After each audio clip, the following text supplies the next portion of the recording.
Hey everyone, welcome back to my channel. My name is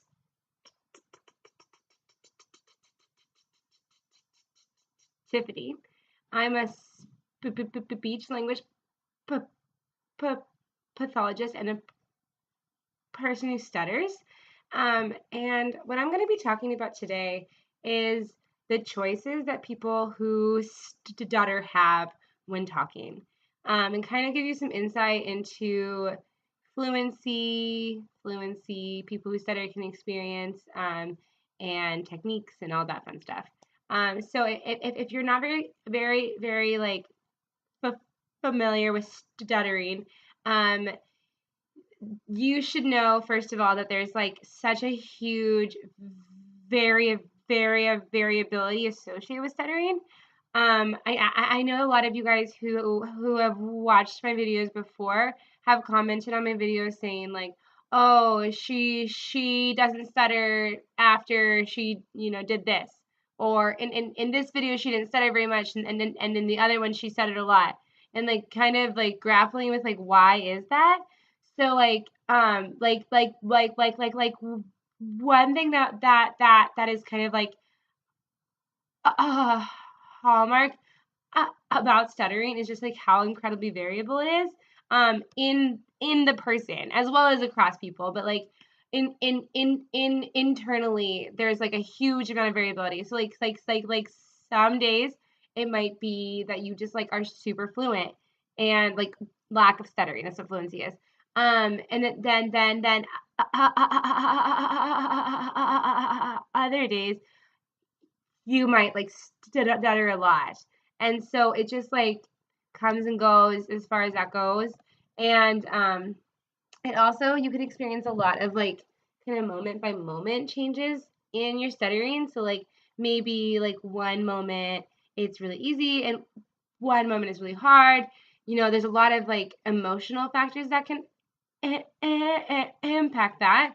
So like like there are like feared words that are like hard to say, like certain words that are hard to say you stutter more on, or like situations and like you might stutter more. People that either you're more comfortable with so you stutter more with them, or like maybe you're less comfortable with so like it makes you stutter. Everyone is just so different. Like people who stutter all have different things that make things hard, and like levels of like control that they exert. So like if you are really covert and you try to hide your stuttering a lot, maybe you stutter more when you feel comfortable with someone, versus someone who's like doesn't try to hide their stuttering. They might, when they feel more comfortable, they might stutter less. So like there's just so much variability, and like what's really important to take out of that is that like everyone's experience of stuttering is just so different, and you can't just assume anything.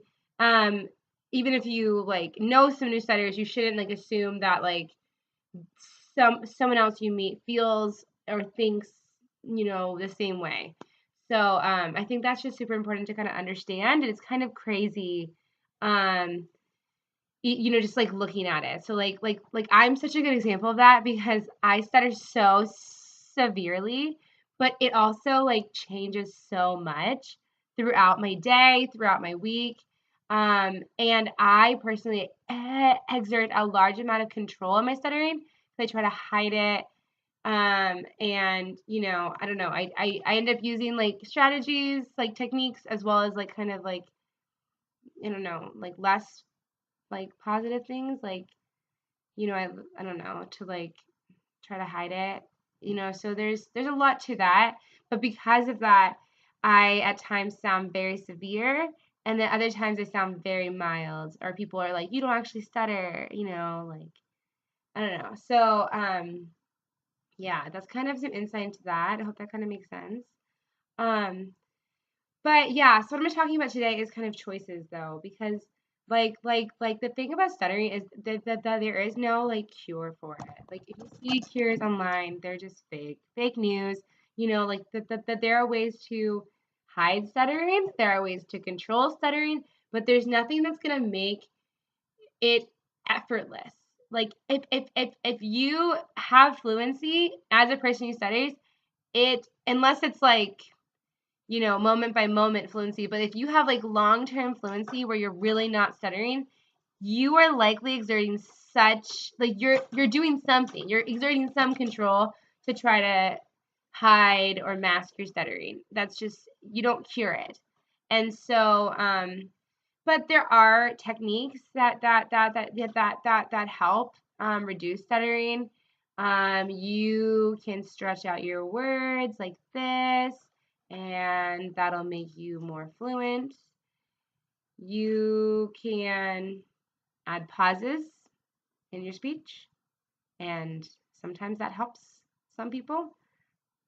That one doesn't always help because what just happened there.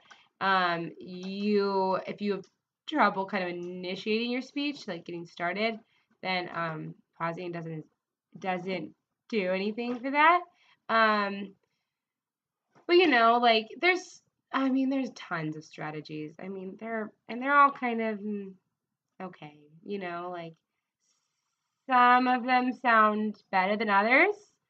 Like some of them sound really weird where you're like talking, but you're not really like articulating. Like that is a real technique that people learn. So there's like some are better than others. I end up using like prolongations like quite a lot throughout my day to help me like stutter less. It's kind of like become a part of my speech pattern sometimes. Or like I will like kind of talk in like a rhythm, sing-songy. That also can help. I don't know, but there are all these things that you can do to kind of like trick your stuttering to where you're like more fluent. But that's kind of all it is. Like you're just kind of masking it or hiding it. You're just tricking it. It's not a fix, it's not permanent, and it's certainly not effortless. Like the thing about it is like that's a choice you can make. Like as a person who stutters, you can choose to control it using these techniques, but like that's a choice that is not without cost. Like you have to be thinking about your speech with a lot of like mental effort. Like you have to constantly be thinking about your speech and potentially exerting a lot of like physical effort. Um, so some people opt for a different choice where they just stutter and it's just okay and they deal with it and they get through it. There's lots of different ways you can stutter. Like some people will like just let their stuttering hang out and like stutter really hard and like block and stuff like that, and that's totally okay.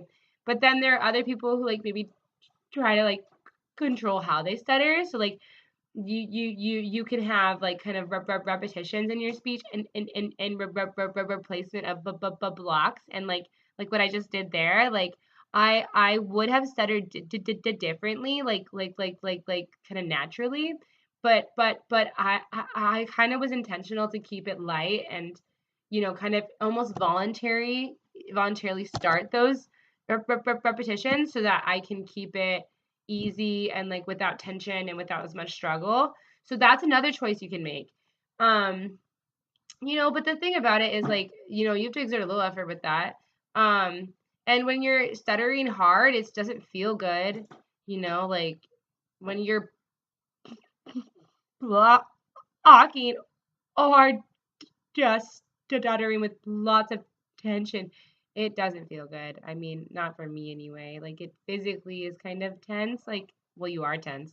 And so it kind of physically is almost like painful. I don't know, pain's not the right word, but like it just feels like your muscles are tense. I don't know. It doesn't feel good.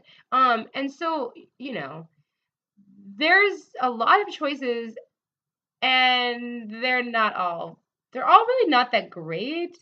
Um, but they're choices, and it's really important to kind of view it that way because there's no right or wrong choice. Like as a person who stutters, we have some control of our speech, but an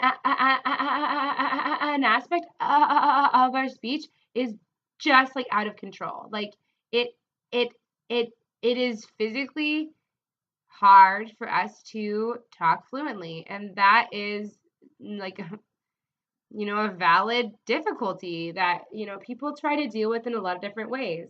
whether it's through hiding it or just letting it out, or, using techniques, or, whatever.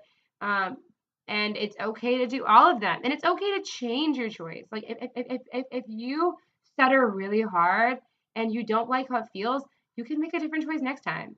If you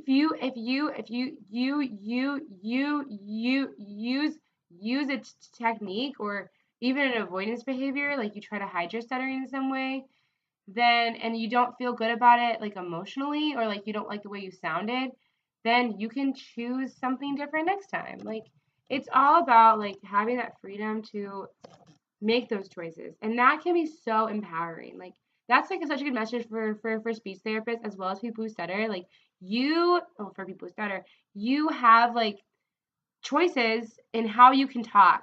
You have some control of your speech, some control of your stuttering, and like, you're not like just helpless. Like, you can talk and be an effective communicator, and